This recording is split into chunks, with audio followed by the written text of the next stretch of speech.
Orang boleh pintar setinggi langit, namun selama ia tak menulis, ia akan hilang di dalam masyarakat dan dari sejarah. Menulis adalah sebuah pekerjaan untuk keabadian. Pramudia Anantatur.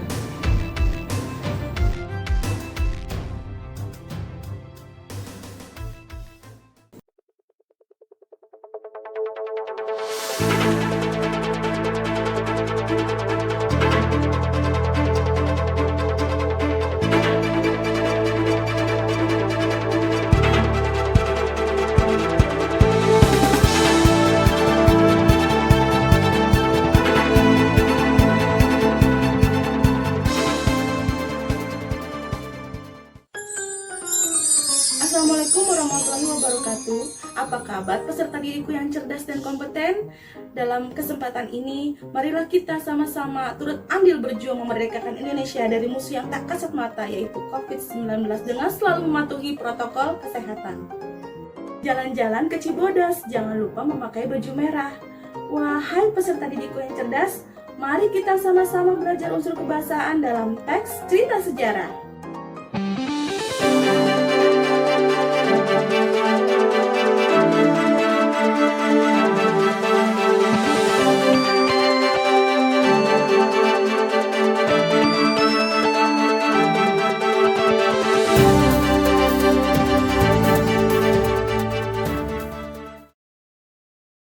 Didikku, dalam pemaparan video sebelumnya, Ibu sudah menjelaskan mengenai struktur teks cerita sejarah, berikut mengkonstruksinya ke dalam bentuk lain. Dalam pertemuan sebelumnya, Ibu memaparkan bagaimana cara mengkonstruksi cerita teks sejarah dalam bentuk teks eksplanasi. Sekarang yang akan kita bahas adalah unsur kebahasaan dalam teks cerita sejarah dan bagaimana langkah-langkah dalam menulis teks cerita sejarah sesuai dengan kaidah kebahasaan. Kompetensi dasar kita kali ini adalah yang pertama, menganalisis kebahasaan cerita atau novel sejarah. Yang kedua adalah menulis cerita sejarah pribadi dengan memperhatikan kebahasaan. Tujuan pembelajaran kita pada pertemuan kali ini adalah selama dan setelah mengikuti proses pembelajaran, peserta didik diharapkan yang pertama, mampu menentukan, menjelaskan, menganalisis aspek kebahasaan dalam teks cerita sejarah yang dibaca dengan jujur. Yang kedua, peserta didik terampil menentukan topik cerita sejarah yang akan ditulis. Yang ketiga, peserta didik terampil menyusun kerangka teks cerita sejarah. Yang keempat, peserta didik terampil menuliskan teks cerita sejarah berdasarkan kerangka yang disusun dengan memperhatikan aspek kebahasaan secara mandiri.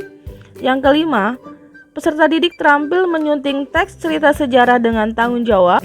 Dan yang terakhir, yang keenam, peserta didik terampil mempresentasikan hasil teks cerita sejarah yang telah ditulis dengan percaya diri. Itulah tujuan pembelajaran kita pada pertemuan kali ini.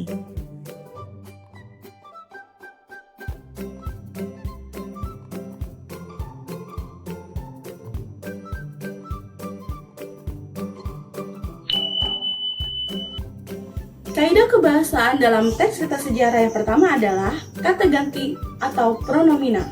Kata ganti meliputi kata ganti orang, kata ganti pemilik, dan kata ganti penunjuk.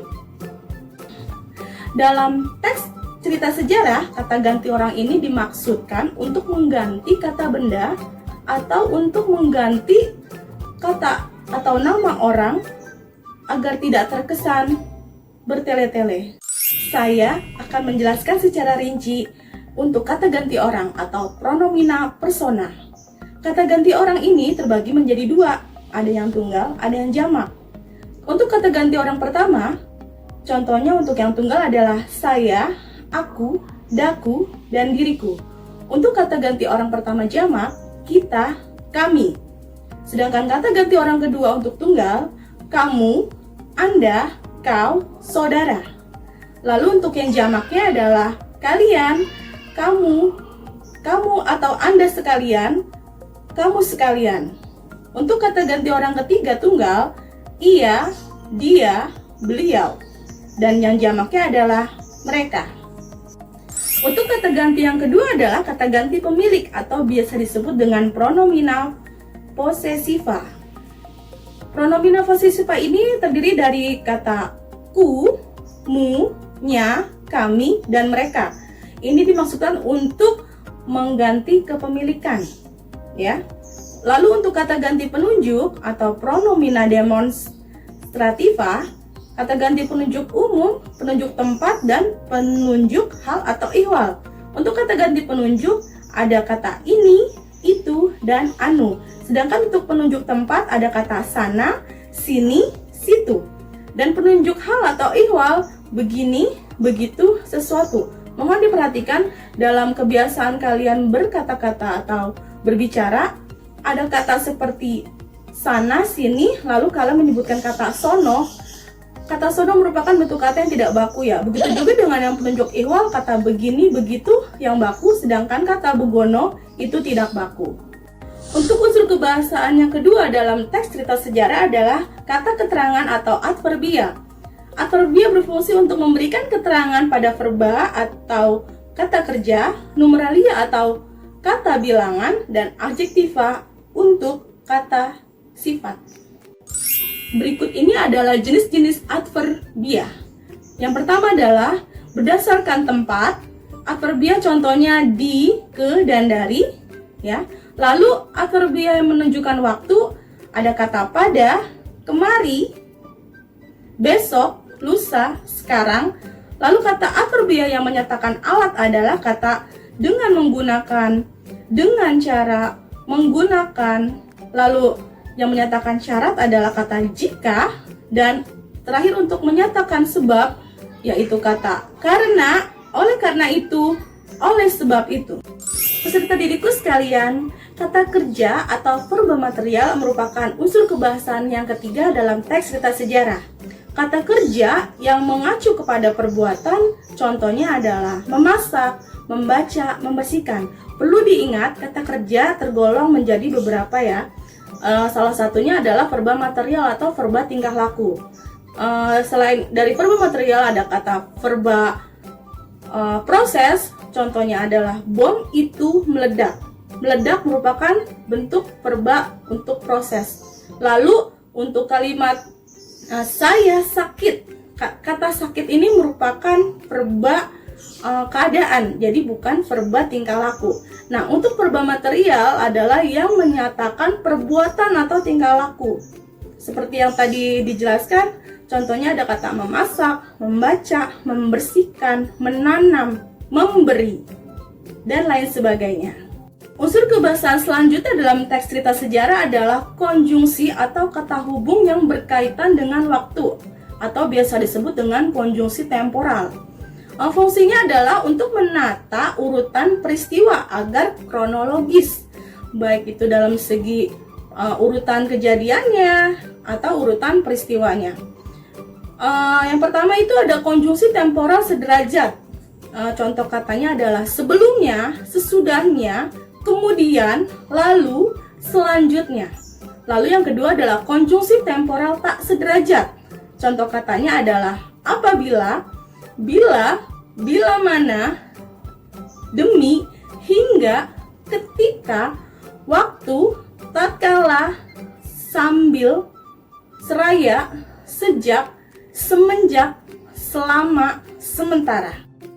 Unsur kebahasaan berikutnya dalam teks cerita sejarah adalah nominalisasi.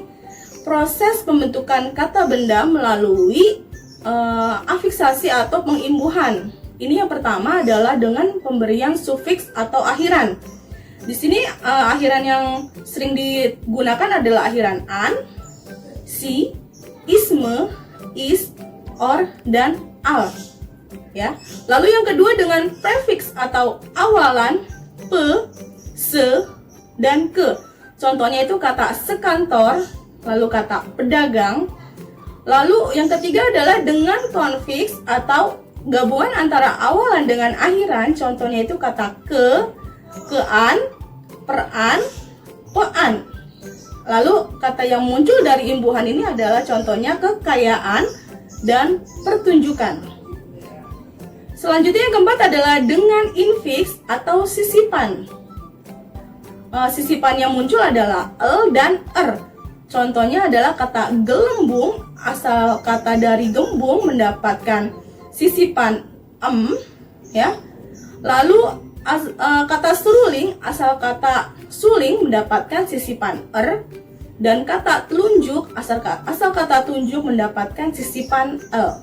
Peserta didikku sekalian, dalam langkah-langkah menulis teks cerita sejarah, ada beberapa langkah-langkah yang harus kalian ingat dan kalian pelajari ya. Di antaranya, yang pertama, kalian harus menentukan peristiwa sejarah yang ada dalam teks sejarah ya. Kalian harus tahu betul peristiwa yang ada di dalam teks sejarah yang akan kalian tulis. Lalu yang kedua, menyusun kerangka teks. Selanjutnya, yang ketiga adalah mengumpulkan berbagai sumber sejarah yang mendukung. Yang keempat adalah mengembangkan kerangka teks menjadi teks cerita sejarah sesuai data dan fakta. Dan yang kelima adalah menyunting teks, yaitu dengan memperhatikan kaidah kebahasaannya, yang tadi sudah saya jelaskan di awal. Sebelum kalian mempublikasikan teks cerita sejarah yang kalian tulis, ada beberapa langkah penyuntingan teks cerita sejarah. Yang pertama adalah membaca teks secara keseluruhan dari awal hingga akhir. Yang kedua, menandai paragraf sesuai dengan struktur teksnya, yaitu orientasi, urutan peristiwa, dan reorientasi. Lalu yang ketiga adalah memastikan teks tersebut memiliki struktur yang sesuai dengan kaidah. Yang keempat, jika struktur teks tak sesuai kaidah, perbaiki struktur teks tersebut tanpa mengubah substansi dari teksnya, ya. Lalu yang kelima adalah menyunting teks berdasarkan kaidah kebahasaan. Dan yang terakhir adalah mempublikasikan teks cerita sejarah yang telah kalian sunting. Peserta didikku sekalian, kata-kata bijak untuk hari ini adalah jangan menuntut apa yang diberikan negara kepadamu, namun bertanyalah pada diri atau hatimu, apa yang sudah kamu berikan untuk negara. Dalam kesempatan ini, saya ingin mengucapkan Dirgahayu Republik Indonesia ke-76, merdekalah Indonesia dari COVID-19, merdekalah pendidikan Indonesia.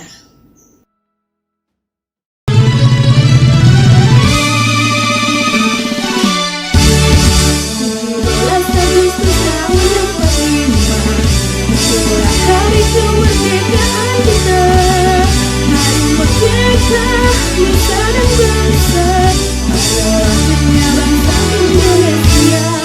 Merdeka, kami merdeka, tetap merdeka. Ya bahaya kasih kita menjadi, kita tetap setia, mempertahankan Indonesia.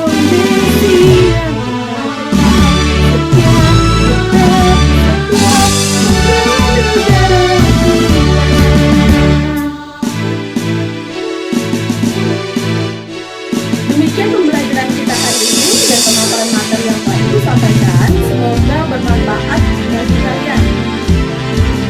Materi yang telah Ibu sampaikan, bila kalian belum merasa mengerti, kalian bisa baca kembali atau ulang kembali mencari referensi sehingga kalian lebih paham terhadap materi yang Ibu sampaikan. Peserta didikku, pesan Ibu untuk pertemuan kali ini adalah jadilah agen perubahan dan stop untuk menjadi kaum rebahan. Karena Indonesia butuh generasi dan agen perubahan yang cerdas dan kompeten. Wassalamualaikum warahmatullahi wabarakatuh.